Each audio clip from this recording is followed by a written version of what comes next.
देखिए, जब हम अपने सेल के अंदर जाएंगे तो हम पाएंगे कि हमारे सेल के अंदर में एक बहुत ही इंपॉर्टेंट सेंटर है जो पूरे के पूरे सेल को कंट्रोल करता है। बिल्कुल ये सेल की ब्रेन की तरह होता है। इसी में हमारी जेनेटिक इंफॉर्मेशन स्टोर होती है और इसी में मौजूद जेनेटिक मटेरियल की वजह से ही हमारा शरीर अपने जीन के अकॉर्डिंग प्रोटीन को सिंथेसिस करता है और पूरे के पूरे शरीर में यही प्रोटीन फंक्शन करते हैं। अगर ये समझ गए तो बहुत हद तक आप ये समझ जाओगे कि हमारा शरीर बना कैसे हुआ है, हमारे माता पिता का रोल क्या है हमारे शरीर के फॉर्मेशन में। इस वीडियो में हम बहुत ही छोटा सा ओवरव्यू लेंगे इस सेल के सेंटर के बारे में जानने के लिए। देखिए, इस सेल के सेंटर को, सेल के इस ब्रेन को न्यूक्लियस कहा जाता है। न्यूक्लियस एक मेम्ब्रेनस स्ट्रक्चर है हमारे सेल के अंदर। न्यूक्लियस भी फॉस्फोलिपिड के 2 लेयर से मिलकर बना हुआ होता है। डबल मेम्ब्रेन की लेयर होती है इसमें। जैसे सेल का मेम्ब्रेन होता है ना, ठीक उसी तरह न्यूक्लियस मेम्ब्रेन भी होता है, जिसे न्यूक्लियर मेम्ब्रेन कहते हैं। बस अंतर इतना होता है कि इसमें कुछ छोटे छोटे पोर्स होते हैं, जिन पोर्स में से कुछ छोटे छोटे राइबोसोम बाहर निकलकर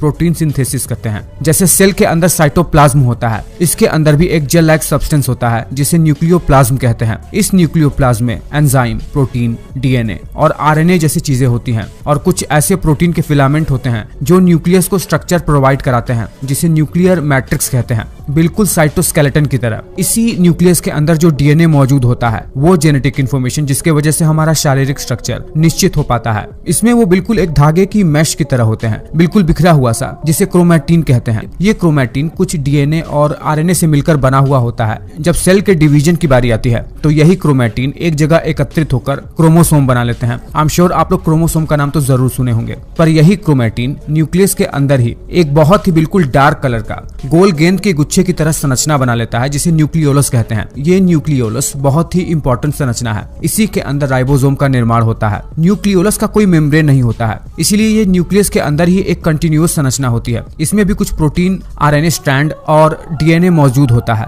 इसमें ही राइबोसोम के प्रीकर्सर मौजूद होते हैं जो आगे चलकर राइबोसोम बना लेते हैं और प्रोटीन के सिंथेसिस में बहुत मदद करते हैं। जब हम इन्हीं डीएनए, आरएनए और इसी डीएनए और आरएनए की वजह से बनने वाले प्रोटीन को जब समझेंगे तब हम पूरी तरीके से समझ जाएंगे कि ये न्यूक्लियस का काम हमारे शरीर में होता क्या है। आने वाली वीडियो में हम डीएनए, आरएनए और उससे बनने वाले राइबोसोम के बारे में भी जानेंगे। आप इस चैनल पर लगातार जुड़े रहिए। ये बहुत ही छोटा सा ओवरव्यू है न्यूक्लियस के बारे में। मुझे उम्मीद है कि आने वाली वीडियो में हम डीएनए और आरएनए को बहुत ही ढंग से समझ जाएंगे।